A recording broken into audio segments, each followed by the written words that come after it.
Hello students. चलिए series को ही आगे कंटिन्यू करते हुए आज हम यूनिट 1 में नेक्स्ट लेक्चर लेने जा रहे हैं। और इससे पहले हमने लेग्रांज मेथड कंप्लीट किया है which was very important. And आज जो हमारा टॉपिक है ये है हमारा non linear partial differential equation. अब सबसे पहली बात आती है कि नॉन लीनियर क्या है। तो इसकी डेफिनेशन के लिए इस सीरीज की जो फर्स्ट लेक्चर है आप वो जरूर देखिए, जिसका लिंक मैं आपको डिस्क्रिप्शन बॉक्स में प्रोवाइड करा दूंगी। तो नॉन लीनियर पीडीई का जस्ट एक इंट्रोडक्शन देखिए कि what is non linear PDE. अब यहाँ आता है कि इस टाइप के पीडी का क्या सॉल्यूशन है। वैसे तो नॉन लीनियर पीडीई का जो स्टैंडर्ड हम यहाँ पर मेथड यूज करते हैं वो हम यूज करते हैं चारपिट मेथड, जो इसके बाद हमारा नेक्स्ट लेक्चर होगा, जिसकी हेल्प से आप कोई भी नॉन लीनियर पीडीई सॉल्व कर सकते हैं।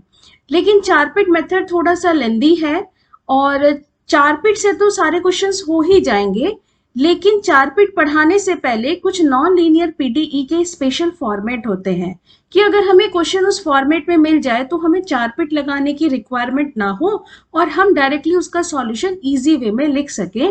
तो आज हम लेने जा रहे हैं वही कुछ special types non linear PDE का। तो यहाँ पर टोटल 4 टाइप्स हैं, 1 बाय 1 में यहाँ डिस्कस करती जाऊंगी और बहुत सिंपल टाइप है, आप इजीली अंडरस्टैंड कर पाएंगे। तो चलिए स्टार्ट करते हैं। फर्स्ट हमारे पास है टाइप 1। अब टाइप 1 में इक्वेशन में क्या होगा, P और Q ही होगा, ना X ना Y ना Z, कुछ नहीं होगा। अब यहाँ P का क्या यूजुअल मीनिंग है, P का मीनिंग है कि Z का derivative with respect to X and Q का यूजुअल मीनिंग है del Z over del Y। इसका मीनिंग नॉन लीनियर पीडी के सिर्फ पी क्यू की टर्म अगर इन्वॉल्व है तो देखिए सॉल्यूशन आप कैसे निकालेंगे। सबसे पहले जो भी आपको इक्वेशन दी गई है आपने उस इक्वेशन को इक्वेशन नंबर 1 लेट कर लिया पी और क्यू में। अब आपको क्या करना है, पी को ए से रिप्लेस कर दीजिए, क्यू को बी से रिप्लेस कर दीजिए। किस में, इक्वेशन 1 में। तो आपको ए और बी में एक रिलेशन मिल जाएगा, इसे आपने लेट कर लिया इक्वेशन नंबर 2। अब आप इक्वेशन नंबर 2 से b की वैल्यू फाइंड आउट कर लो in terms of a। Easily कर सकते हैं कि इक्वेशन है a और b का एक रिलेशन रखा है, इस रिलेशन से b निकाल लो। b की वैल्यू किसके टर्म्स में निकाल लो, a की टर्म्स में निकाल लो। अब कंप्लीट सॉल्यूशन क्या लिखना है, कंप्लीट सॉल्यूशन लिखना है z equals to ax plus by plus c। ये आपके पास इसका कंप्लीट सॉल्यूशन है। अब ax प्लस by, अब जो b की वैल्यू आपने स्टेप से निकाली है इन टर्म्स ऑफ a, इस सॉल्यूशन में पुट कर दो b की वैल्यू और यहां से आपके पास इसका कंप्लीट सॉल्यूशन आ जाएगा। अब इसी मेथड को समझाने के लिए चलिए नेक्स्ट एग्जांपल लेते हैं। इस एग्जांपल को देखिए, इसके अगर मैं सॉल्यूशन पर आऊं तो सबसे पहले देखिए it is non linear, p square रखा है, q स्क्वायर रखा है, नॉन लीनियर पीडीई है और यहाँ सिर्फ p और q इन्वॉल्व है, इसलिए क्वेश्चन टाइप फर्स्ट का है। और अगर ये टाइप फर्स्ट का है तो सिंपल जो आपको क्वेश्चन दिया गया है p square plus p equals to q square, इसे आप लेट कर लीजिए इक्वेशन नंबर 1। अब इस इक्वेशन नंबर 1 में p को रिप्लेस कर दो a से, q को रिप्लेस कर दो b से, एक रिलेशन निकल आएगा। तो यहां से एक रिलेशन आ गया a square plus a equals to b square, ये रिलेशन निकल के आ गया। अब इस रिलेशन में ये आ गया इक्वेशन नंबर 2। अब इस रिलेशन की हेल्प से b लिख लो, तो b की वैल्यू तो बहुत ही सिंपल है, ये आ गई under root a square plus a, ये आपके पास b की वैल्यू आ गई। अब इसका कंप्लीट सॉल्यूशन क्या लिखते हैं, जब आपका टाइप फर्स्ट हो तो कंप्लीट सॉल्यूशन के लिए आप यूज करते हैं z equals to ax plus by plus c। अब यहां से आपने जो b निकाला है उसे इसमें पुट कर दो, तो ax plus under root a square plus a into y plus c, this is a required answer या required solution, क्वेश्चन का आंसर कंप्लीट। तो देखिए कितना सिंपल है टाइप फर्स्ट। एक एग्जांपल और लेते हैं इसी पर बेस्ड, और ये नेक्स्ट एग्जांपल ये देखिए यहाँ है, आप फिर से आइडेंटिफाई बस आपको करना होगा ये कौन सा टाइप है नॉन लीनियर का। अब यहाँ पर है P Q, first order derivative आपस में मल्टीप्लाई हो गए, नॉन लीनियर है। तो आपके पास देखिए सिर्फ पी क्यू इन्वॉल्व है पूरे क्वेश्चन के अंदर, तो ये फिर से आपके पास है टाइप 1। और अगर ये टाइप 1 है तो आपके पास जो इक्वेशन है आप इसने जो दिया है इसे लेट कर लो, this is equation number 1। Next step में p replace by a, q replace by b और एक रिलेशन बना लिया, तो ये आ गया आपके पास ab plus a equals to b। यहां से निकालो b, तो ये वाली टर्म मैं यहां ट्रांसफर कर रही हूं, तो ये आपके पास आ गया b minus a b equals to a। यहां से आपने b को कॉमन लिया, 1 minus a equals to a। So b की value in terms of a आपके पास आ गई a अपॉन 1 माइनस a, ये आपके पास b। अब इसका बस कंप्लीट सॉल्यूशन लिखो, तो कंप्लीट सॉल्यूशन क्या दे रहे हैं हम, इसका सॉल्यूशन हम दे रहे हैं z equals to ax plus B Y plus C. यहां पर सिर्फ b की वैल्यू सब्सटीट्यूट कर दो, तो z equals to ax plus b meaning a upon 1 minus a into y plus c. This is required solution. तो exam में अक्सर ये क्वेश्चन सेक्शन ए में पूछ लिए जाते हैं, कोई टाइप, क्योंकि टाइप बहुत सिंपल है इसकी, तो ये टाइप 1 कंप्लीट। अब इसके बाद हम डिस्कस करते हैं टाइप 2। अब टाइप 2 में किस तरह का फॉर्मेट होगा, अब हो सकता है इस टाइप 2 को हम बोलते हैं क्लैरेट फॉर्म, और ये क्लैरेट फॉर्म की बहुत ही फिक्स्ड फॉर्म है कि z equals to p x plus q y plus function of p q, मतलब p और q की फॉर्म में होगा और कुछ यहाँ नहीं होगा, function of p q, only p q की फॉर्म में कुछ रखा होगा। तो पी एक्स पी के साथ x, q के साथ y प्लस पी क्यू, अगर ये फॉर्म है, दिस इज क्लैरेट फॉर्म। तो यहाँ पर अगर ये देखते ही पता चल रहा है कि भाई इस फॉर्म का क्वेश्चन है, तो हम इसका सॉल्यूशन कैसे निकालें। तो जो क्वेश्चन दिया है दिस इज इक्वेशन नंबर 1, जैसे अभी आपको बताया। क्या करना है, p को a से, q को b से रिप्लेस कर दो इक्वेशन नंबर 1 में। तो जैसे ही रिप्लेस करोगे इक्वेशन नंबर 1 में क्या पढ़ोगे, p की जगह a रिप्लेस किया तो z equals to ax, q की जगह b रिप्लेस किया तो by, function of p q function of a b. ये आपके पास क्या बन गया, इसका रिक्वायर्ड सॉल्यूशन। तो चलिए इस पर एक क्वेश्चन लेते हैं। यहां पर आपके पास क्वेश्चन है, देखिए इसका सॉल्यूशन देखते हैं। z equals to p x plus q y plus p q, p x plus q y this is function of p q, सिर्फ p और q की फॉर्म का कोई फंक्शन रखा है, तो ये आपके पास बनती है क्लैरेट फॉर्म, मीनिंग टाइप 2 का पार्ट है। तो जो आपको क्वेश्चन दिया गया z equals to p x plus q y plus p q, ये आपने ले लिया इक्वेशन नंबर 1। और काम करने का क्या तरीका है, काम करने का तरीका है p को किससे रिप्लेस कर दे, a से, q को रिप्लेस कर दीजिए b से, और सॉल्यूशन लिख लीजिए। तो इसका सॉल्यूशन क्या आ गया, इसका सॉल्यूशन आ गया this is ax plus by plus ab। This is required solution of this differential equation. Question complete हो गया। इसी तरह से अगर हम नेक्स्ट क्वेश्चन लें, यहां पर देखिए कि आपके पास z equals to p x है प्लस क्यू वाई है plus sine of p plus q है, मतलब p और q का कोई भी फंक्शन हो सकता है, तो यहाँ उसने साइन दे दिया। तो इसका सॉल्यूशन आप क्या ले रहे हैं, आपके पास जो इक्वेशन है दिस इज इक्वेशन नंबर 1, आपने इसे डाल लिया। जो भी क्वेश्चन दिया गया है टाइप 2 पर है, तो ये आपके पास आ गया इक्वेशन नंबर 1। सॉल्यूशन लिखने का तरीका, p को a से रिप्लेस करते जाओ, q को b से रिप्लेस करते जाओ। तो इसका सॉल्यूशन आपको मिल गया z equals to ax plus by plus sine a plus b। This is required solution type 2। तो टाइप 2 भी कंप्लीट हो गया, और फॉर्म क्या कहलाती है, this is Claret form, this is required solution. अब हम चलते हैं थर्ड फॉर्म पे। अब थर्ड फॉर्म में यहां पर क्या है, बस आपको फॉर्म आइडेंटिफाई करनी है हर बार क्वेश्चन में। अब थर्ड फॉर्म के कुछ स्टेप्स हैं, किस तरह से स्टेप्स कर रहे हैं। टाइप 3 के अंदर p है, q है, z है, लेकिन x y का कोई भी टर्म वहां नहीं रखी होगी। याद रखिएगा, z होगा, p होगा, q होगा। अगर ये फॉर्म है तो ये टाइप 3 है। अब टाइप 3 में काम करने का क्या तरीका है, हम इसका एक ट्रायल सॉल्यूशन लेट करते हैं। ट्रायल सॉल्यूशन क्या लेट कर रहे हैं, हम z को लेट करेंगे phi x plus A y, meaning function of x plus A y, ये हमने z को लेट किया, दिस इज ट्रायल सॉल्यूशन। तो z equals to phi of x plus A y. अब x प्लस ए Y को हमने u late कर लिया, कोई और वेरिएबल, तो ये आपके पास कन्वर्ट किस में हो गया, ये आपके पास कन्वर्ट हो गया phi u, जहां पर u आपके पास क्या है, x प्लस ए वाई। तो ये आप ट्रायल सॉल्यूशन लेट करके चले। अब देखिए क्वेश्चन के अंदर p है, q है, p का मीनिंग होता है del z upon del x, अब देखिए z तो आपने लेट किया, z आपने लेट किया function of x plus A y, इसकी हेल्प से del z upon del x आपने फाइंड इट किया।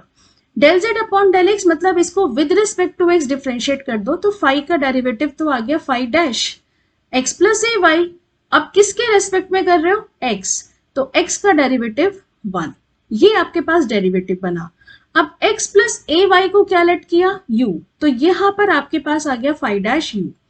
अब यहां पर देखिए z आपने लिया function of x plus A y, इसी को आप कह रहे हैं z is a function of u, ये रहा z is a function of u, ये आपने लिया सिर्फ इतना पार्ट।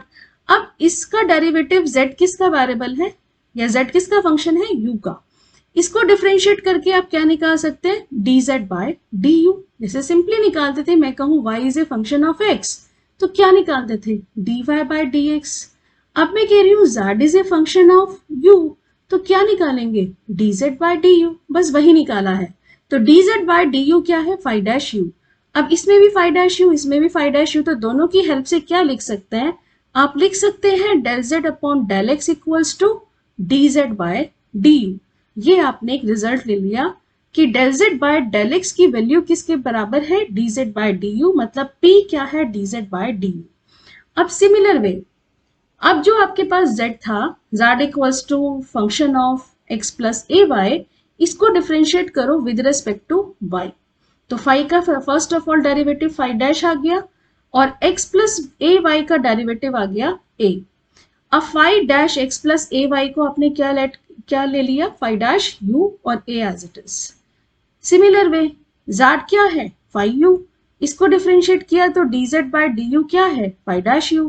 तो फाई डैश u की वैल्यू यहां सब्स्टिट्यूट करके तो आपको एक रिलेशन क्या मिल गया कि del z upon del y किसके बराबर है, ये del z upon del y बराबर है a dz बाय du के, यही यहाँ पे रिजल्ट लिखा है। तो q की वैल्यू क्या सब्स्टिट्यूट करेंगे, a dz बाय du।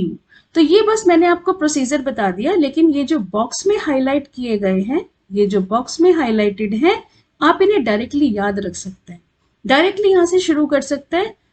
काम करने का तरीका मैं बताऊंगी, सिर्फ मैंने आपको प्रोसीजर बता दिया कि रिजल्ट कहां से आए। अब आपको क्या करना है, पी और क्यू की ये दोनों वैल्यू जो बॉक्स में लिखी है इन्हें सब्स्टिट्यूट करना है। तो जो भी आपको क्वेश्चन दिया गया वो पीडीई है, आपने उसमें सब्स्टिट्यूट कर दिया p equals to dz by du और q equals to a dz by du, ये सब्स्टिट्यूट किया।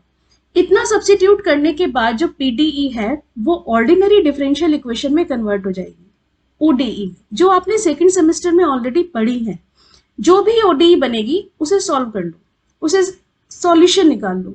सॉल्यूशन निकालने के बाद आपका सॉल्यूशन पूरा का पूरा सॉल्यूशन किसके टर्म्स में आएगा, ये सॉल्यूशन होगा इन टर्म्स ऑफ u, इसमें होगा, और u को लास्ट में किससे सब्स्टिट्यूट कर दो, x प्लस ए वाई से। तो क्वेश्चन पीडीई को ये किस में कन्वर्ट कर देगा, कन्वर्जन ओडीई में कन्वर्ट कर देगा। तो चलिए इसका एक एग्जांपल लेते हैं। चलिए फर्स्ट एग्जांपल है यहाँ पर p plus q equals to z। अब यहाँ देखिए p है, q है, z है, मतलब function of p q z equals to 0 है। इसका मतलब ये है आपके पास टाइप 3, ये टाइप 3 का क्वेश्चन है। और टाइप 3 के क्वेश्चन में फर्स्ट आपको क्या करना है, सबसे पहले इसके सॉल्यूशन में आप क्या लेट करके चल रहे हैं, z is a function of x plus A y, और x प्लस ए वाई को आपने लेट कर लिया u, और यहाँ स्पेसिफाई कर दिया where u equals to x plus A y, ये इसका है इज ए ट्रायल सॉल्यूशन। बस आपको इतना देना है। अब मैंने जो डेरिवेटिव निकाले वो आपको निकालने की जरूरत नहीं, जस्ट आपको समझा दिया। इसके बाद अब आता है क्वेश्चन में p, तो p की वैल्यू क्या रिप्लेस करनी है, p equals to dz by du, और p का मीनिंग क्या है, p का मीनिंग है del z by del x। इसके बाद क्वेश्चन में आता है q, q का क्या मीनिंग है, del z upon del y, ये है q, इसकी वैल्यू रिप्लेस करनी है a dz बाय du, आप ये डायरेक्टली लेंगे। ये दोनों आप रिप्लेस कर लें अपने इक्वेशन नंबर 1 में। तो इक्वेशन 1 को आपने कन्वर्ट किया, तो गिवन क्वेश्चन को देखिए हम कन्वर्ट कर रहे हैं, और ये ओडी जो पीडीई दी है ये ओडीई में कन्वर्ट होगी। तो p फर्स्ट है p, तो p के प्लेस पर आ गया dz by du plus q के प्लेस पे आ गया a dz by du, this is equals to z। अब आप क्या देख पा रहे हैं कि यहां से हम dz by du left side से कॉमन ले सकते हैं, तो हमने कॉमन निकाला, ये हमारे पास बना 1 plus a dz by du, this is equals to z। ये कन्वर्ट हो गया ऑर्डिनरी डिफरेंशियल इक्वेशन में। अब आपके पास यहाँ जो इक्वेशन बनता है उस इक्वेशन को सॉल्व कर लें। तो यहाँ आप देख रहे हैं कि इस इक्वेशन को हम वेरिएबल सेपरेबल से कर सकते हैं, बहुत इजीली वेरिएबल सेपरेट हो रहे हैं। z को z के साथ एक साथ कंबाइन कर लो, दूसरा वेरिएबल दूसरी साइड ले जाओ, तो du को तो ले जाओ दूसरी साइड और z को ले आओ लेफ्ट साइड। तो यहाँ पर आपके पास ये कन्वर्ट होता है 1 plus a dz upon z, this is equals to du। Variable मैंने सेपरेट की। वेरिएबल सेपरेट करने के बाद आप इसे कर दीजिए इंटीग्रेट, और इंटीग्रेट करना बहुत सिंपल होगा, 1 अपॉन z का इंटीग्रेशन log z हो जाएगा। तो जैसे ही आप इसको इंटीग्रेट करेंगे 1 प्लस a तो कांस्टेंट आ गया log z, this is equals to du, इसका integration u plus any constant मैंने ले लिया b। अब मेरा जो सॉल्यूशन आया, ये सॉल्यूशन मेरे पास आ गया इन टर्म्स ऑफ, किसके टर्म्स में है, इन टर्म्स ऑफ u, और u तो हमने लेट किया है, u क्या लेट किया हुआ है, x प्लस ए वाई, ये आपने लेट किया हुआ u equals to x plus A y. अब u की वैल्यू इसमें सब्सटीट्यूट कर दें, ये आपका रिक्वायर्ड आंसर होगा। तो आपके पास आंसर किया जाता है 1 plus a log z equals to u की value x plus A y plus b, this is required answer of this differential equation. तो देखिए काम करना बहुत सिंपल है, बस आपको क्या याद रखना है, 2 स्टेप याद रखना है। ना याद रख सके निकालने का तरीका मैंने आपको सिखा दिया। इसी पर बेस्ड एक एग्जांपल और लेते हैं। ये एग्जांपल देखिए यहाँ पर आपको सॉल्व करना है, देखने में थोड़ा सा टिपिकल लग रहा है। 9p square z plus q square equals to 4, p square q square रखा है मतलब नॉन लीनियर है। नॉन लीनियर का भी कौन सा फॉर्म है, फॉर्म है थर्ड, p है, q है एंड z है, तो ये टाइप 3 है। अब अगर ये टाइप 3 है तो क्वेश्चन कहाँ से स्टार्ट करना है, ट्रायल सॉल्यूशन से स्टार्ट करना है। ट्रायल सॉल्यूशन क्या लेते हैं, z equals to x plus A y equals to 5u, जहां पर u आप क्या ले लेते हैं, x प्लस ए वाई। p को क्या रिप्लेस करेंगे, dz बाय du, q को क्या रिप्लेस कर रहे हैं, a dz by du। Replace कर लीजिए, जो भी क्वेश्चन दिया रिप्लेस किया, मैंने यहाँ पर रिप्लेस किया और मेरे पास ये इक्वेशन बन गई। अब सिर्फ मुझे इसका सॉल्यूशन लेना है और ये मेरा कन्वर्ट हो चुका है ODE में। अब इसका सॉल्यूशन कैसे करें, सबसे पहले आप देख पा रहे हैं कि dz बाय du का होल स्क्वायर कॉमन लिया जा सकता है। आपने इसे कॉमन निकाला तो 9 dz by du whole square, remaining part z plus a square equals to 4। यहां से dz बाय इसका स्क्वायर रूट कर दें तो dz बाय du की वैल्यू यहां से आप निकाल सकते हैं। तो सबसे पहले मैं यहां से वैल्यू लिखती हूं dz बाय du का whole square into 9, this is equals to 4 upon z plus a square. इसकी हेल्प से dz बाय du निकाल लो, तो this is 3 dz by du equals to 2 upon under root z plus a square, ODE convert. अब सोचना है कि इसे कैसे सिंप्लीफाई करें, इसका सॉल्यूशन कैसे निकालें। तो देखिए फिर से वेरिएबल सेपरेबल, z को z के साइड ले जाओ और वेरिएबल सेपरेट कर दो। तो जैसे ही आप इसका वेरिएबल सेपरेट करेंगे तो इसे हम लिख सकते हैं 3/2 under root a square plus z dz, this is equals to du। Variable separate कर लिया, z एक साइड u एक साइड। अब आपको क्या करना है, इसका सिंपल इंटीग्रेट, तो हम इसे यहां इंटीग्रेट करते हैं। अब इंटीग्रेट कर लीजिए 3/2। अब integration of under root a square plus z dz को क्या करें, पावर फॉर्मूले से कर सकते हैं। तो पावर फॉर्मूला जैसे ही अप्लाई करेंगे, ए स्क्वायर प्लस z की पावर हाफ है, half plus 1 meaning 3/2 divided by 3/2। तो यहां से आपके पास बन जाता है this is 2/3 and a square plus z की पावर 3/2 इंटीग्रेट हो गया, this is equals to u plus b। Answer किसके टर्म्स में आ गया, u, और u को क्या रिप्लेस कर लें आंसर में, x प्लस ए वाई। तो u को रिप्लेस कर लीजिए x प्लस ए वाई से, ये आपके पास रिक्वायर्ड आंसर आ जाएगा। और 3/2 से 2/3 भी कैंसिल हो गया, ये इससे कैंसिल। तो हमारे पास इसका आंसर क्या आता है या सॉल्यूशन क्या आ रहा है, ये बनता है a स्क्वायर प्लस जेड की power 3/2 equals to x plus A y plus b. आप दोनों साइड का होल स्क्वायर कर दे तो a स्क्वायर प्लस जेड का whole cube equals to x plus A y plus b का होल स्क्वायर। चलिए नेक्स्ट टाइप लेते हैं। ये हमारे पास टाइप 4 है और ये लास्ट टाइप है। टोटल 4 टाइप्स हैं जो स्पेशल फॉर्मेट है। टाइप 4 में देखिए यहाँ है f1xp इक्वल्स टू f2yq। अब इसे इस तरह से समझो जैसे अभी मैं वेरिएबल सेपरेबल की बात कर रही हूँ, तो इसे इसी तरह से लेकर चलो, दिमाग में सेट हो जाएगा कि वेरिएबल सेपरेबल की तरह से हो सकता है क्या। जहां p रखा है, बस p का मीनिंग याद रखना है, ये p है del z by del x। जहां p रखा है उसके साथ वेरिएबल x है, जहां q रखा है उसके साथ वेरिएबल y है। तो एक साइड तो आप सारा का सारा x और p की टर्म्स को कलेक्ट कर सकते हैं, दूसरी साइड आपका y और q पहुंच गया, मतलब आपने सेपरेट कर दिया। px एक साइड, y q दूसरी साइड। अगर ऐसी पॉसिबिलिटी किसी क्वेश्चन में बनती है जहां सेपरेशन हो सके, वो टाइप 4 का नॉन लीनियर पीडीई होगा। सेपरेशन की पॉसिबिलिटी अगर है तो। अब अगर सेपरेशन की पॉसिबिलिटी है तब हम क्वेश्चन को कैसे सिंप्लीफाई करें, कैसे सॉल्यूशन निकालें। तो देखिए इसके वर्किंग स्टेप्स क्या है। आपने सेपरेट कर दिया और सेपरेट करने के बाद उसे लेट कर लिया इक्वल्स टू ए, कांस्टेंट लेके चले इक्वल्स टू ए। अब आपको क्या करना है, आप फर्स्ट और कांस्टेंट को इक्वेट किया आपने एक साथ, तो आपने बना लिया f1xp इक्वल्स टू ए। एक इक्वेशन फॉर्म हो गई, ये एक इक्वेशन सी फॉर्म हो जाएगी आपके पास। इस इक्वेशन की हेल्प से p निकाल लो, व्हाटएवर जो भी आ जाए p। इसके बाद सेकंड ले लो, f2yq को इक्वेट कर दो a के साथ, ये एक इक्वेशन बन गई। इस इक्वेशन से किसकी वैल्यू निकाल दो, q की वैल्यू निकाल लो, जो भी वैल्यू आ रही हो q। तो आपने क्या किया, आपने सेपरेट करने के बाद एक कांस्टेंट ले लिया a और 1 बाय 1 a के साथ इक्वेट करके p निकाल लिया, q निकाल लिया। अब आपको यूज करना है एक differential equation z equals to pdx plus qdy। ये डिफरेंशियल इक्वेशन यूज करना है।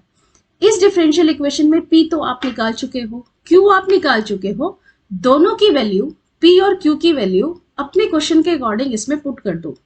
जो भी इक्वेशन यहाँ बनेगी उसे इंटीग्रेट कर लो, ये आपके पास आंसर होगा। तो आपको सेपरेट करना है, सेपरेट करने के बाद उसे इक्वेट करना है कांस्टेंट के साथ, p q फाइंड आउट करना है, then use differential equation dz equals to pdx plus qdy। एक एग्जांपल लेते हैं इस पर बेस्ड। देखिए सॉल्व pde। सबसे पहले या ये देखो क्या ये नॉन लीनियर है, q स्क्वायर की टर्म रखी है।